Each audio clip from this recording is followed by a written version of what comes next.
کرسیوں پہ نمازیں پڑھنے والے کی بھی ایک تعداد ہے۔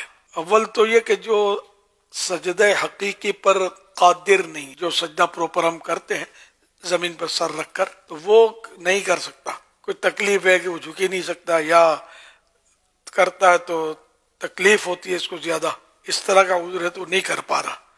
تو اب یہ کہ اس کا وہ سجدہ معاف ہوا، اس کو جب سجدہ ساقط ہوا، معاف ہوا، تو قیام بھی معاف ہوگا۔ اب یہ کہ یہ بہتر تو یہ کہ زمین پر بیٹھ کر نماز پڑھے کہ یہ سجدے سے قریب ہے۔ بیٹھ کر نہیں پڑھ سکتا یا نہیں پڑھنا چاہتا تو کرسی پر بھی اس کو اختیار تو ہے، تو اب کرسی پر پڑھے، یا یوں بھی کر سکتا ہے کھڑے کھڑے اشارے سے پڑھے، یہ بھی کر سکتا ہے۔ اس میں رکوع اور سجدے میں اشارہ کرنا ہے۔ اشارے میں یہ کہ رکوع کا جتنا اشارہ کیا نا، اس سے زیادہ سجدے کا اشارہ ضروری ہے۔ اگر رکوع اور سجدے کا اشارہ سیم کیا تو نماز نہیں ہوگی، یا رکوع کے اشارے سے سجدے کا اشارہ کم کیا تو بھی نہیں ہوگی۔ اشارہ کس کو بولتے ہیں؟ اس میں کمر سے تعلق نہیں ہے اس کا، اور وہ تختے پر جو سر رکھتے ہیں تو بالکل پتہ نہیں کیسے رائج ہوا ہے۔ مسجدوں میں اس طرح کی کرسیاں بھی رکھی جاتی ہیں، تو یہ مطلب معلومات کی کمی کی وجہ سے ایسا ہے، اس کا کوئی تعلق ہی نہیں ہے اس سے۔ اشارہ ہوتا ہے سر سے، کمر سے نہیں۔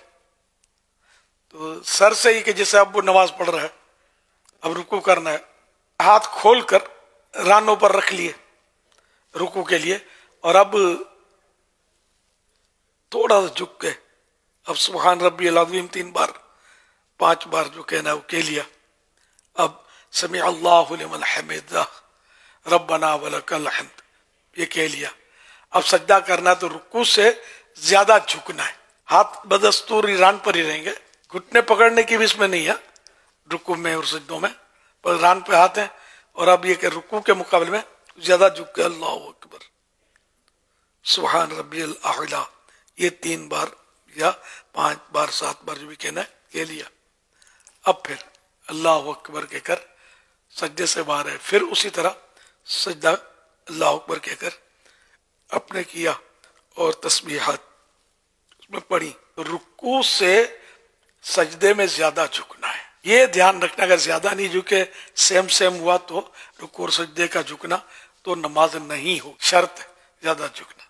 رکوع اور سجدہ اس طرح مطلب کیا جائے، اگر زیادہ بھی جھک گیا سجدے میں اس سے بھی زیادہ ہے رکوع میں، نماز ہو جاتی ہے، لیکن اس تختے پر سر رکھتے ہیں اور یہ سمجھ میں نہیں آتا کیسے رائج ہو گیا، بالکل اس کی ضرورت ہی نہیں ہے۔ جس کو شرعی طور پر اجازت نہیں ہے کرسی پر بیٹھ کر نماز پڑھنے کی، وہ پڑھے گا تو اس کی نماز نہیں ہوگی، یہ بھی ذہن میں رکھیے گا۔ بعض لوگ تھوڑی سی مجبوری میں بھی ہو سکتا ہے کہ پڑھ لیتے ہیں۔